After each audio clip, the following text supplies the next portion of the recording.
Yes. Now you can able to hear me, right? Christian? Yes, I can hear you loud and well. How about me? How do I sound? Cool. No, I can hear you clearly. All good, all good. So this is the first time we're actually broadcasting to YouTube and to LinkedIn. So I think this has been a great silent opening for sure. Let's give it a couple of seconds till everyone will be joining.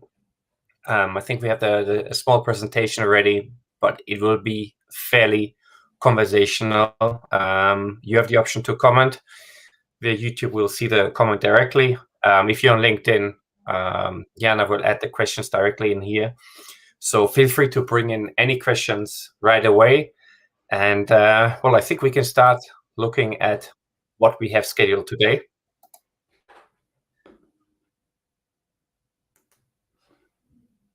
Will you be kind enough to share the presentation, Karsten, or should I? Can you?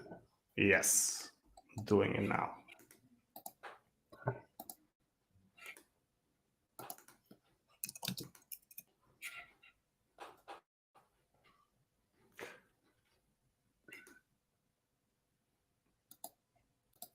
Lovely. So here we are. Email Personalization Masterclass, the video game in cold outreach. So let's get started with our first slide. So for who is this presentation? It could be that you're a sales consultant, you work with sales team, you want to implement video personalization to increase response rate, to have more positive replies, to book more meetings. So that can help you working with your clients directly. Founder, CEO.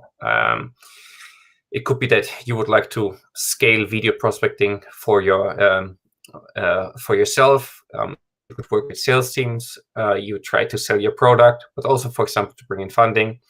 And then, of course, salespeople, go-to-market teams, especially when working remotely, you want to stand out from the crowd. And that's why we have, of course, video prospecting in. So for those of you who have missed it in the beginning, with me, I have Christian. Christian has been with us close to 2 years at SalesRocks. I think this one of our reps, I think, who is really leveraging video personalization to the max. So we want to go through kind of his steps from zero to where he's in, and go through the victories and the failures. Christian, any more words about you?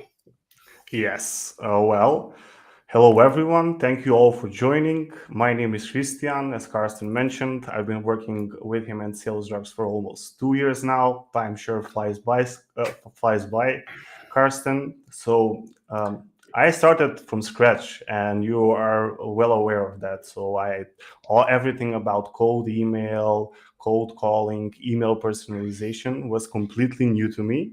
So I would say that I fell into the status quo of new sales reps who are just using some kinds of tags and calling it personalization, which is not really the case. But with hard work and I would say proper guidance, I managed to book recurring revenue for SalesRocks exactly through scheduling meetings, through video emails, as I call them. So right now, I'm involved also in onboarding of all of our new clients, all of our new SDRs, and also I'm really excited to show you some of my workflow that I've developed in these past 6 months to 1 year. Great. So for today, for the agenda, is we're going to be looking at some of the normal status quo of prospecting. So what is general conversation via email, but the same, of course, applies to LinkedIn as well. Why you should be adding video. Some of the best practices we'll be going over. We're going to be looking some of the benchmarks from Christian, what happened before, what happened afterwards, and then, of course, some of the key takeaways. Okay, let's get started with video prospecting, status quo and best practices. So let's go to the next slide. So here we have one of the emails. I'm pretty sure you're getting plenty of those emails. Here's one of the emails. Someone reached out to me afterwards, after follow-up from LinkedIn. Anything I have blurred out is pretty much about their company. So I think that the problem what I see here is it's very much about them, what they're doing, and then at the end you have a 20-minute phone call this week. I think this is something that we have all seen, or I think when we started writing, Christian, does this look familiar to you, or how are your basics when you get started? Well, this looks completely in line with what I was doing at the beginning. As you mentioned, there is no real value for the prospect in the content of the email. Everything is I, me. So you're not talking directly to your prospect. You're not actually giving them something for them, and you're ending all of this wonderful, I would say, text block with an aggressive call to action, which is, hey, I want 20 minutes of your time, basically what it is saying. So this is completely in line with what I started doing, and where I got some really, I would say, awful results in the beginning. I mean, if you're at the other end of it, you are getting asked for 20 minutes. This just doesn't happen once a week, but it will happen 10 or 15 times. So if you're at the receiving end, of course you're thinking, okay, did he research me? Is he putting in effort? But also, is there any pain that I'm having? Is there anything really targeted to me? Tech CEOs I can see in here providing insights and other materials is very generic. So if someone asks me for a 20-minute call, I have no idea whether he really understands my situation. I don't even see I call it the what's in it for me. If I don't clearly see what's in it for me for a call, no way. So video there can definitely be different, because I can see someone, I will see someone has put an effort into something, you're standing out. So let's see how we can move away from the status quo in your outreach game. And let's see what would be the first step. Let's take a look. So here we have the video game, Christian, as an example. And maybe I can shut up for a moment and I let you walk over this. What is the video game? Yes, well, thank you very much, Karsten. Of course, as you mentioned, all of us are constantly getting cold emails in our inbox. Most of them are immediately moved to spam, but there is a couple that can actually get through the cracks and get the attention of the prospect. So, what you're looking at in here is basically a practical example of my video email. So, this is basically the result of two previous emails where I am telling a story. So that's something that every SDR, I think, should look at, as to does their emails actually make sense as a whole. So are you telling a story, or are you just promoting your functionalities with each email? So in this example, I'm actually talking about, in the video content, I'm talking about how this prospect can actually reach out to mobile app organizations. So as you can see, the video is a summary of what I have been talking about in the previous two emails. So first, I'm talking about their pain point, which is finding mobile app organizations that can be their clients. The second one, I was talking about the drip campaign, and in this one, I'm really summarizing it as a whole in the video, and I'm talking directly to the prospect, and you can see the result. That sounds like a long video. How long was it? Actually, it was 45 seconds. So Yeah. 45 seconds, I think, is the best time frame for videos, because attention spans these days are really, really, really low. So find a way to actually get everything that you want in that 30 to 45 second sweet spot, in order for the prospect to view everything that you intended them to view. I think we track this internally, and what we've seen is really after 34 so 40 seconds, people will get away. So don't tell an extremely long story. And I think the other point you mentioned is really important. Is like you tell a story or give a journey. You're not pitching anything. I think that's what video is extremely strong in. When someone can resonate with what you're saying, then video can deliver a really strong message compared to just writing an email and pitching something. So yeah, that's a good point. Yes. Then the second example here is basically I'm using the same content of the video email, as you can see. So it's really short. I'm not actually trying to get the prospect's attention to the text of the email. My main point is to actually get them to click on the video and watch what I intended them to watch, where the personalization is and where the value is. So that can also be a best practice, because you do not want to have everything overcrowded in the content of your email. But as always, you cannot expect only positive results from your email campaigns, cold email campaigns. And in here we have an example of a negative reply. But what you can notice in here is that the negative reply is not "stop spamming me" or please delete me from your mailing list, "you're annoying," etc., which I used to receive when I started actually doing cold emails without personalization. Can see that the prospect is actually thankful for the effort that I put in, but at this moment are not interested in your services. So the video game can actually help you to take better care of the prospects that you already have, so making better use of them. This prospect I can reconnect with these prospects in a couple of months, maybe when the time will be right for them, and maybe we could close a deal. But if the answer was, "Hey, stop spamming me," that prospect is lost to you for 6 months to 1 year, I would say, where you would not be able to actually send him a cold email. So I think, yes, it's a good point. With video, I guess you can really go for the long term. I mean, we can see it, people running sequences in 2 or 3 weeks, but it might just be the wrong moment. So I can imagine, especially video being really strong in sequences, spanning over 3 to 6 months, having follow-up messages even that are further away. So I think that's a great strategy that you're using here. I'd be curious, like, when you compare video to the normal messages, I think you can look at the reply rate, how that has changed, and you can probably look at the type of replies you're getting. So the composition of replies, negative, neutral, positive. I'd be first curious, like, what do you see overall as the reply rate? How has that changed?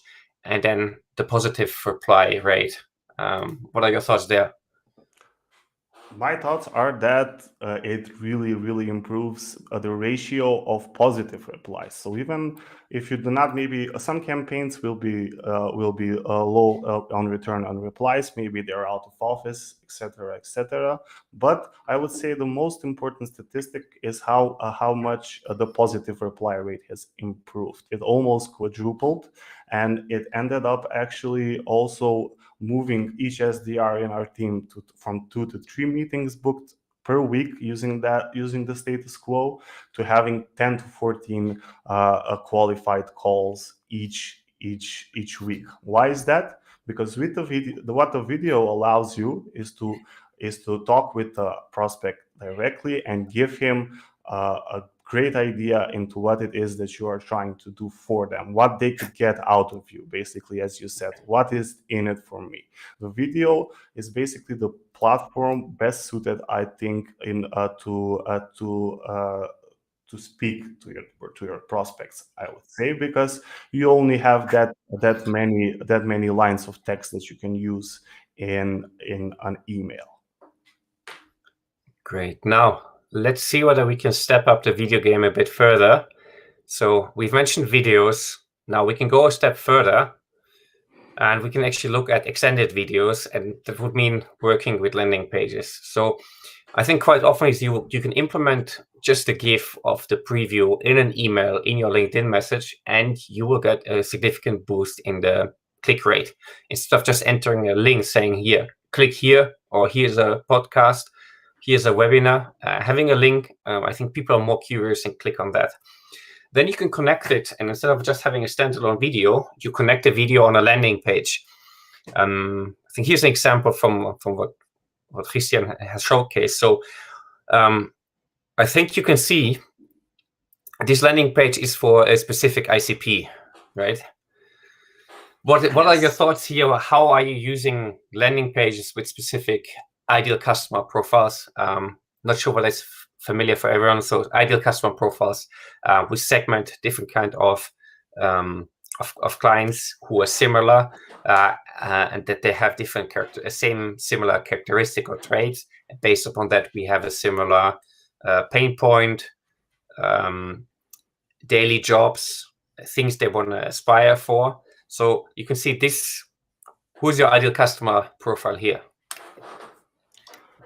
From our experience, actually, we have come to know that when you're working with medium or larger organizations, and also sending out, that are also sending out, I would say, cold outbound sequences, they have a lot of issues when it comes to where did that data come from, basically. So the ICP in this case is basically cybersecurity, in the head of sales in cybersecurity. So cybersecurity companies with the job title being head of sales. So those are people which basically, if they do email outreach and they're using emails, probably quite often from their prospects, they would get the question, hey, where's my email coming from? And I can imagine this in the German-speaking market where privacy is important. One of the pain points there is, let's say, you need to have compliant data. And I think next to the video here, what you can really see nicely is it's targeted at a pain point. Imagine in sales, you send an email, you get a reply back, oh, where did you get my email from? And you're not sure where is the source. So here you have a pain point. I think you can see like ISO compliance and then turn sales compliance into my advantage. I think that's a nice call to actions that you have used here. Which other personalization is used here? So is there something in the video? What other elements of personalization have you used here, Christian? Well, I've used dynamic text. The dynamic text in this header basically is Eric, and that is of course basic personalization. But I would say the personalization that will ultimately hook your prospect is contained in the video. In the video, I have basically a screen where you can actually see their website that they have. So maybe you also, I think, created a small example of this. Yeah, I did a small test. Yeah, so let's see whether I can. If Jana is so friendly and shares my screen, so this is not something. This is something I just created for this. As you can see, the video is a bit older. The beard was a bit bigger. But the idea is basically we have variables of like the company name, of a name, and we have the domain. So if we load it, you can see, for example, we have loaded the Apple logo, the Apple company name, and then we can change it quite quickly. So instead of, for example, apple.com, we can change it to, for example, sales.rocks. We can change the company to sales.rocks, and we would like to have a call with Jana. So let's give this a try. Let's see how this one goes. It's the same video. I've changed the variables just in the domain, and now Salesforce shows up. We have here Jana that shows up. I had to add Jana here as well. So these are the variables basically that you can load as part of your email sequence. So this is our dynamic variables. And when someone then clicks on it, they would see a video and the whole landing page, which are completely targeted at them. So we had the call to actions, you can change it. You have a logo. So if you have a platform or something, you could showcase how something would look in their case. You even on the landing page, you have the personalizations, you have a call to action. But these are great things that you can use to showcase. And definitely what you can do is you can make it stand out. So I think this is just something I think I put together in 15, 20 minutes. What we even haven't done here, I think, so far what we haven't implemented yet, if you shoot someone to a landing page, you could track furthermore what he clicks on. What we haven't done here is, if you go back to our main presentation, we can add tracking pixels. So we haven't done it ourselves, but instead of doing your lead generation or completely via LinkedIn, you can have tracking pixels and retarget those people that have clicked or went onto the landing page, and retarget those people via Google Ads, via Facebook ad, Instagram, which is a lot cheaper. So what you have by nowadays is a lot of people who are using, for example, intent data, which is extremely expensive, where they think there's a buying intent. But if you use video, someone clicks on this video, they go on your landing page, you will have a strong intent. And those are the kind of people you can follow up further with. So working with video and landing pages is extremely powerful at really figuring out who has an interest. Is the person going to watch my video 5 seconds? I think you have the analysis in the background with a lot of those video tools, and it's great for outreach. So that's something that you could implement together with cold outreach via email, via LinkedIn. The nice thing is in Salesforce, what you have as well is in email, you work everything with variables. You have the placeholder variables. So which means if you use LinkedIn, if you're going to use email, there are plenty of tools that you can use with, and you can nicely connect it. So email, video, landing pages, and even retargeting is extremely powerful. It's a very low cost-effective way to generate predictable revenue, and response rate, as Christian says, they're really good. Now let's go back to the presentation. Yes, as soon as Jana gets us back. But what I also want to mention that we haven't mentioned up until now is that the video game allows you to create a face-to-face connection with your prospect. That is really important. It means that that prospect knows that you're a real person. He doesn't assume that you are just some automated bot that is intended only to bug him. So you have the value, you have the video. You're basically you have basically met this person before you even hop on a call with him. He knows your energy. He knows if he likes you, or if he doesn't like you. And so that is really important when building relationship with your prospects, in order for you to close more deals with, of course, less emails sent. Thanks. So I think I see some questions coming in from YouTube. I see some questions, not sure about the LinkedIn questions. If there are any, Jana, feel free to drop them. So this is a great question. I think this is one of the things that we will be discussing at a later stage, where we'll be looking at kind of an autonomy of a sequence. What is the best way to add video at the different stages? So we will pick up that question then for sure. What we have here is, I think, the question is, of course, you can do one-on-one where you have hyper-targeted videos for the outreach, or you can do mass. I think what we have agreed on is kind of, we are using ideal customer profiles, or when we create a list of around 200 to 300 people, where we can work with, where we can enrich a list with a Google spreadsheet, where we know if we can work with screenshots of, for example, the ads.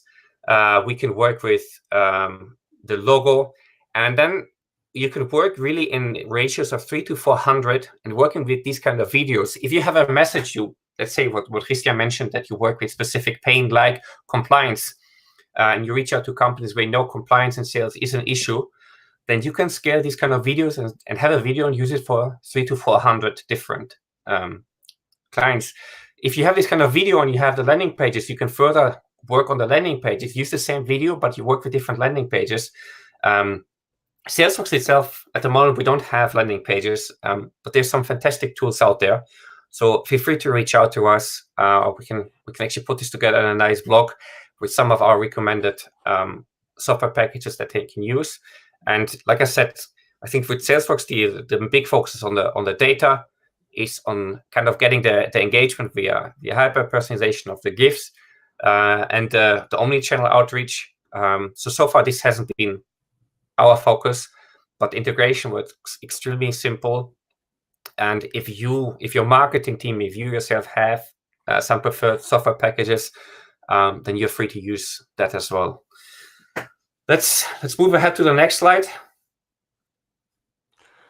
The next slide is actually not containing a video. This is like bonus content for everyone in here, because we are going to be talking about the other kind of personalization, which is the personalization which are based on the country that you are reaching out to. So in this case, I'm reaching out to the Dutch market. And as you can see, I'm using a Dutch phrase.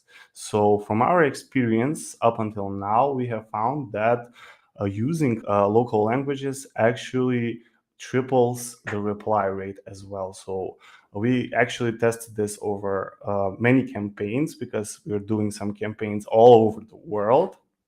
And we found out that, of course, people want to be talked to at their native language, and it also is a nice little way to personalize your content besides video personalization. But this is something you could implement in a video as well, right?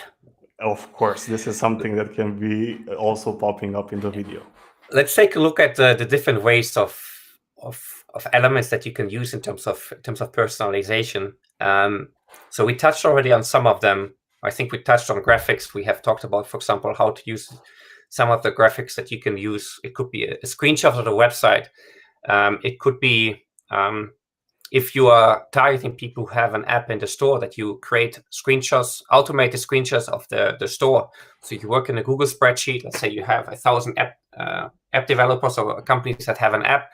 You can generate the screenshots and automatically load those screenshots in a video or in an image, like we said before. So this is something, landing page, video, and in the video, on top of the video, you load the image. Christian, I think what you did quite often is having something targeted at the position. So what are some of the personalization elements that you're using there for the position? When it comes to the position, you are actually looking at what, for example, the head of sales struggles most with, which is, of course, reaching the target consistently. So yeah, you have to target your campaign into that. Focus on that challenge. Focus on that pain point. Do not talk about their company. Just try to speak directly to that person about how it is to be a head of sales in this day and age. And also can ask questions. I always recommend to use soft CTAs, and this is the perfect way to use them. Actually, you can ask them even, how does it feel to be a head of sales in this day and age, as an example, CTA basically. So you're using his position, his challenges, his pains, that everything that a job title brings to him. I think another great trigger that we could use are some of the triggers. Maybe let's take a step back. What are triggers? Things that are happening in the moment, something that indicates that there might be a need or demand for your software. Someone has installed a CRM. Let's say we have an integration with HubSpot, and we're using a video where in the video preview, for example, there is the company logo, and then there's the software that we integrate with, for example, HubSpot, that can be loaded dynamically as well. Someone has installed HubSpot, so that might be their exploring solutions. So that might be a right moment to go in there. Another great trigger, which I think we never used, it could be, for example, someone has started putting ads on LinkedIn. Someone is recruiting via Indeed.com or LinkedIn. So using these kind of triggers, and it could be a video message. Hey, I see that you're currently recruiting on Indeed.com. I see that you're currently recruiting for salespeople. So if you open up a video right away like this, it doesn't matter who's the audience, but whoever opens it knows, oh yeah, this is relevant. I'm actually recruiting, so this is definitely relevant. We talked about country specifics with something in a local language before that Christian has outlined. Icebreakers. Icebreakers could be something where, based on the company news, based on anything, but it's AI-generated introduction lines that you could use and add them to the video as part of the landing page or as a PS message afterwards. And it looks very much personalized and targeted. So those are elements that you can use for videos, for your landing page. But those are elements where you can see that you don't need to do every video one-on-one, every landing page one-on-one, but you can use these different aspects. So this is why it's important. Work with ideal customer profiles, add these kind of hyper-personalization elements, and then see what you can incorporate as part of the video, as part of an intro, just so then someone clicks in the first 5 seconds, that person must feel, hey, that person understands me. He knows what I'm going through. No matter what he offers, I feel like I resonate with him. He understands me, and I'm way more likely to go on a call just to see what's coming out of it. All right. Now, anatomy of the perfect video. We talked a bit about the perfect. What are elements, length, setting, call to action? What's in it for me? Christian, what are your thoughts there? As previously discussed, between in this masterclass, the length should be between 30 to 45 seconds. We've tested it a lot of times, and always people would click out around the 30th second or the 33rd second of the video. So that leaves around, if you have 1 minute video, that you can basically, for those first 30 seconds would be just the introduction. So the prospect would only see your introduction. It will not see anything that you wanted them to see actually. That's why always keep videos from 30 to 45 seconds, and always talk about them in the beginning to hook their attention for the rest of the video. When it comes to the setting, oops, I lost it, just a second. When it comes to the setting, I would advise everyone to use basically not really professional settings. So keep it cool, but do not wear a suit and tie to the video. That's really not helpful at all.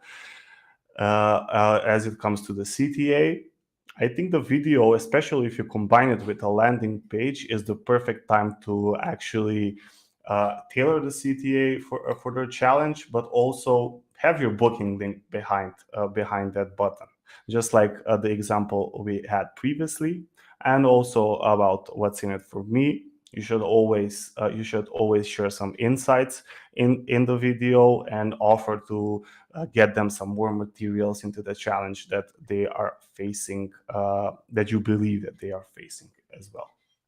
I think the what's in it for me is a really important one, that there's something to get in exchange. I think if you look at, for example, how we're doing this masterclass, that people will be able to get, there's the recording afterwards, there is the presentation as well. I think adding these kind of what's in it for me, it should be part of every single email.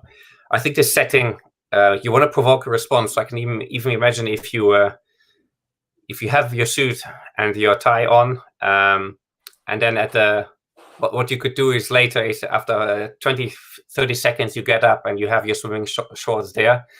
Another question is about, are we sending a video in the first email? We're going to go through this. I think it's the next slide actually where this happens. Yes. But having the setting and trying to provoke response, for example, ask your grandma after 30 seconds to jump into the video. I know you will get replies for this, or your kids are running in the background. For sure, you will get a reply. People will comment. They will resonate it. So that's something that you can try. Now we have 2 questions about the positioning of the video. So here's kind of a sequence that you can use. The first one is keep it simple, stupid. You ask a question, you have a push to landing page, you have hyper personalization, you follow up with some value via white paper case study, you ask for referral, and then you have a breakup. And there are different positions where you can use video. What has been your experience so far, Christian, and where would you put the video? I would definitely put the video in the third email of your sequence. And you will ask why. I would actually put the video in the third email, because I want to hook them before I send them a video. So when I'm building my email sequence, I have a condition before I go to the video. If the prospect has opened my first 2 emails, then I'm sending the video. I think in that way you will ensure that all of the people who already showed interest into what you're doing to actually see the video. If you send it in the first email, I believe that it will be basically like blowing your load early. And what would you actually follow up that video with? What could actually top a personalized video in the eyes of the prospect in order to get their attention afterwards? But that's just my thoughts and from my experience. I think there's some concerns when you implement. I mean, you don't implement directly the video into the email, but you have a GIF. So I think what's really important is, I think you can insert it in the first email. The problem is you need to be careful with your domain reputation. You need to be careful how big is the GIF. You need to make sure that there's not too much tracking on it, because otherwise the email, especially the first email, will end up in spam. So I think with the first email, is most important is hit the inbox.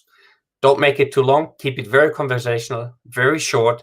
I wouldn't even add an email in there. Like I said, I wouldn't add any links, any images in there. Keep it short, conversational, and then it's a great suggestion to have it, for example, in the third email where you have a GIF as a preview. The second one you can push, for example, to a landing page. But if your first email ends up in spam, all the follow-up emails then will end up in spam as well. So from our perspective, the first email, make sure you hit the inbox. I would not have any UTM text. So Ivan has a question with UTM text in there. I would not add any UTM text in there, just because if you send those emails to Gmail, to Outlook, they will know right away that there's something related to tracking. So I would be very careful here. We've even played internally with the tracking on the first email. What you can do is you can have a tracking at later stage where you have just a variable that you track for, but I wouldn't go for long UTM tracks. Also, in the first email, what I would prevent from having in there is I would not have any tracking pixels to check for the opens. So if you use any text in there, be careful that it could be one or two texts, but don't have a massive link in there with multiple texts. I would keep that short. And most importantly, for the first email, I wouldn't even track whether you go for opening tracking. I think more important is the link tracking. If you use any link tracking in there as well, make sure you have custom domain enabled.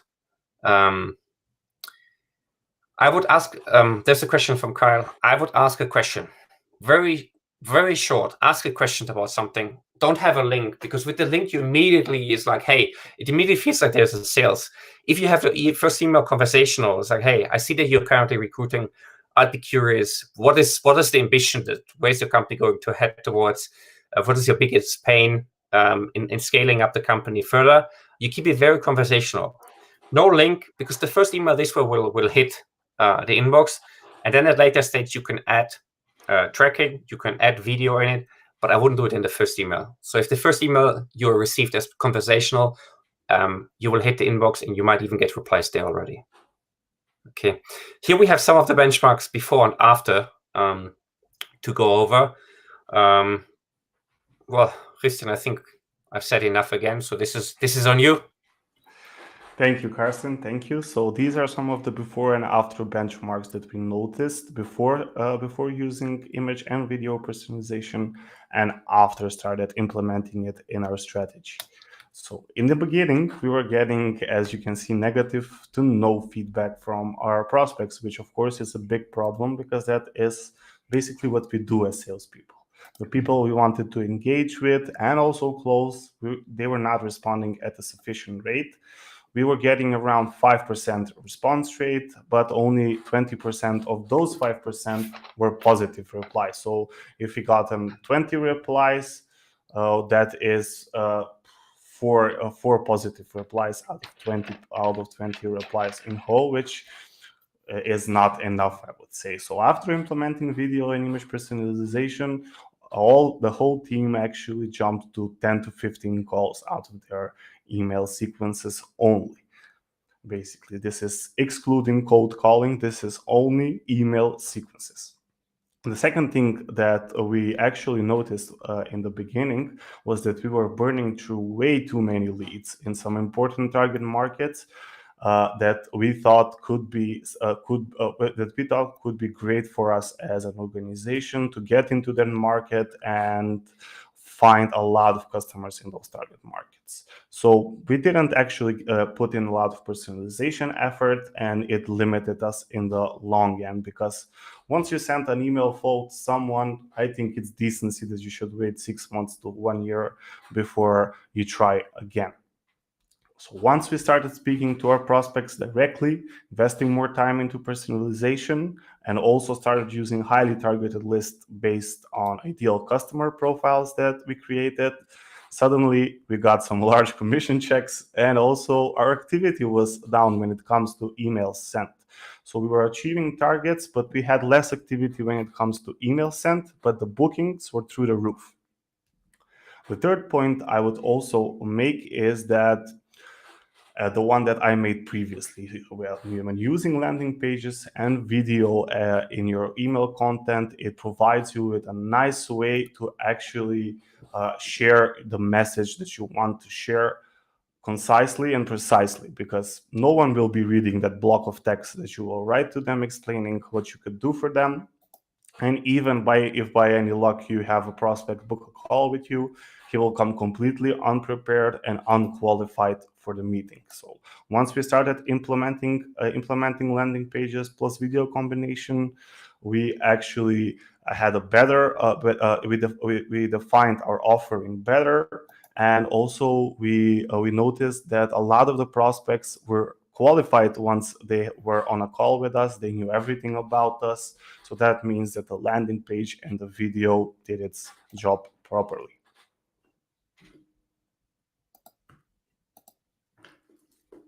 Okay, our video key takeaways and steps for implementation. All right, let's go over the main takeaways. I think most important is like keep it simple, stupid. Keep the video to 30 to 45%, 30 to 45 seconds. It doesn't have to be big broadcasting. It doesn't have to be a professional setup, but make sure it is very much conversational. You want someone to reply to it. So it could be even that you do it from your phone. I think the idea is that you address someone, that you outline an issue that they have, and something how you have, for example, health, and see whether you have a low CTA, so low pressure CTA. The video structure is a good one. Great so one. The question here is, so should you showcase the product or should you just go yourself? I think the idea in the beginning is, with the videos, you don't talk about the product. You talk about a pain point, you talk about something that the person's experiencing, and you can outline that, we have worked with similar companies in a similar situation. The previous situation was this, they were struggling with this. After implementing this is the outcome. Is it something worth exploring for your company? So you don't talk about any features, no feature talk. You really just talk about the ideal customer profile, the problem, maybe a reference of the status quo before and how it was solved, and then low touch. Don't ask for a call. Don't ask, do you have 15 minutes? You go with something like, is this worth exploring more? Because I'm more likely to say, like, we all have commitment issues. So we all go into something like, this might be something. I'm not committing myself to like a 1 hour demo call, but please tell me more about it. And then a person is way more open to get more information about it. But you don't pitch, you don't go talk about features. And I think for that, video is extremely nice. So don't make it something about features, anything. Leave it out completely. We see the same sometimes internally with the landing page or videos where you talk too much about the product or features. And I think that's natural as part of a salesperson. But you need to go away from features. You need to first think about the prospect and resonate with the prospect, build rapport, and then everything afterwards goes a lot easier. Expand it in your sequence where you'd like to add your videos and the CTA. There's no, this is the best CTA, this is the best position to put the video. You can experiment as well for your use cases, how you work with landing pages, with call to action. The nice thing as well, right now with most of the videos, you can track how long is someone watching, how many of the views actually converting into meetings, and of course, how many of the meetings, which meetings convert as well into booked revenue. What's in it for me? We mentioned a couple of times. I think this is something which is completely underrated, which is not included. Having something like what's in it for me, extremely important to add, because this way you're not a selfish salesperson that just wants to talk about product features, but someone who has value to offer, who understands that there's some value in it. If someone talks to me and say, hey, we've created a sales playbook. I'll be curious whether this would be applicable as well. We have a presentation for that, or a masterclass, or a spreadsheet to say, yeah, this could be helpful. I'd like to have a conversation with you. So these are the things you can include. Like I said, Salesforce itself works nicely with different video tools, with landing page tools. In an article, I think we can put together where we summarize these things. The video will be available as well. Keep the questions coming in here. So if we have missed anything, feel free to add them here. But I hope we covered a lot of points. I want to actually, Karsten, can I actually add a little bit to the last question, which was, what's the video structure? The floor is yours.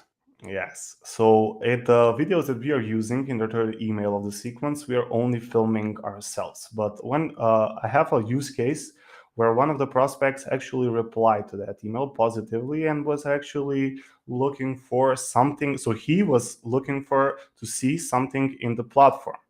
That is when I recorded a video, basically a mix of myself in the corner and with Sales Rocks in the background, where I showed him this stuff. This got me the meeting immediately. So once he opened that email, he immediately replied, "Hey, this is great. Thank you very much. Can we go on a call and actually go further into this?" So the prospect in the end actually asked for the call. So I think that could be a use case where you can mix yourself plus some futures only when the prospect asks for it or shares some challenge that you can solve.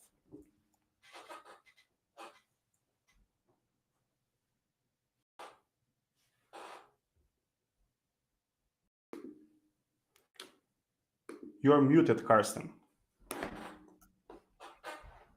Jana told me to mute. So I hope this was helpful to see if you started with video, how to implement video, thinking about deliverability, how to structure a video, what to use in terms of content for the video. Like I said, we will be maybe going through some of the articles as part of the community. So we have the community.sales.rocks, where it might be nice to give some showcase of the videos that we are using as well. We can showcase some of the landing pages there. Happy to review there as well. So invitation, maybe if we can just post the link to the community there. And I think that will be great. So feel free to join the community. Any questions, feel free to reach out. The same goes, I think we'll put together some of the tools we have used, I think, for landing pages, swipe pages, image personalization. We have it internally. Other tools are great. For example, Next Week works great. So those are the tools that we can recommend to work with. And I think we have some of the walkthrough videos as well to really go into depth how to do this. As part of the community, I think we will be launching a whole walkthrough, and at some stage we will also give some key points how to really use the different kind of tools, implement them directly as part of Salesforce. And then, yeah, I'd be curious to see some of the ways that you have structured your videos, your success stories. Well, Jana has posted the links, and then I hope to continue the conversation there. Thank you for the understanding for the technical challenges we had in the beginning. And yeah, see you in the community. See you in the community, everyone. Thank you for your time.